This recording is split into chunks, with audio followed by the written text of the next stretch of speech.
നമസ്കാരം ബഹുമാനപ്പെട്ട അധ്യാപകരെ, എൻ്റെ പ്രിയ കൂട്ടുകാരെ, ഞാൻ നിങ്ങളോട് പറയാൻ പോകുന്നത് പ്രകൃതി ദുരന്തങ്ങൾ മനുഷ്യൻ പ്രകൃതിയോട് ചെയ്യുന്ന ക്രൂരതയ്ക്കുള്ള മറുപടിയോ എന്ന വിഷയത്തെക്കുറിച്ച് സംസാരിക്കാനാണ്. ഈ വിഷയത്തെക്കുറിച്ച് പറയുമ്പോൾ എനിക്ക് ആദ്യം ഓർമ്മ വരുന്നത് വയനാടിനെ കുറിച്ചാണ്. കേരളത്തിൽ കണ്ടിൽ വെച്ച് ഏറ്റവും വലിയ പ്രകൃതി ദുരന്തമാണ് വയനാട്ടിലെ മുണ്ടക്കൈ ചൂരൽമല പ്രദേശത്ത് നടന്ന ഉരുൾപൊട്ടൽ.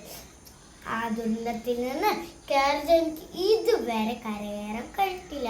നമുക്കെല്ലാവർക്കും അറിയാമല്ലോ, പ്രകൃതി കണ്ണീരിച്ച് നാടാണ് നമ്മുടെ കൊച്ചു കേരളം.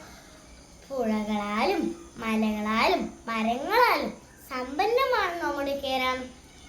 അതുകൊണ്ട് തന്നെയാണ് ലോകമെമ്പാടുമുള്ള ജനങ്ങൾ നമ്മുടെ കേരളത്തെ ദൈവത്തിൻ്റെ സ്വന്തം നാടെന്ന് വിശേഷിപ്പിക്കുന്നത്.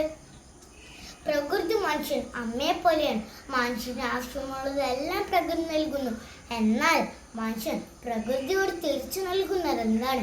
മനുഷ്യൻ അവരുടെ സൗകര്യത്തിനനുസരിച്ച് വലിയ മലകൾ നിരത്തി ഓരോന്ന് ചെയ്തു കൂട്ടുമ്പോൾ വരാൻ പോകുന്ന ആപത്തുകൾ ആരും ചിന്തിക്കുന്നില്ല. കാടും മരങ്ങളും കയ്യേറി വലിയ ഫാക്ടറികളും വലിയ കെട്ടിടങ്ങളും പണിയുമ്പോൾ ഒന്നോർക്കുക, മനുഷ്യജീവന്റെ വില അത് വലുതാണ്. വെട്ടി നികത്തിയ കാടുകളും നികത്തപ്പെട്ട വയലുകളും ഇടിച്ചു നികത്തിയ മലകളും നമുക്ക് ദുരന്തങ്ങളുടെ വേദനയാണ് നൽകുന്നത്.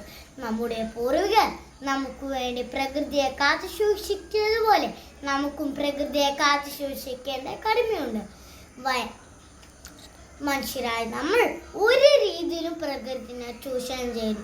വയനാട്ടിൽ നടന്നു ഒരു ഉദാഹരണം മാത്രമാണ്. ഇനിയും ഇതുപോലൊരു ദുരന്തങ്ങൾ ആവർത്തിക്കരുതേ എന്ന് പ്രാർത്ഥിച്ചുകൊണ്ട് ഞാൻ നിർത്തുന്നു. നന്ദി, നമസ്കാരം.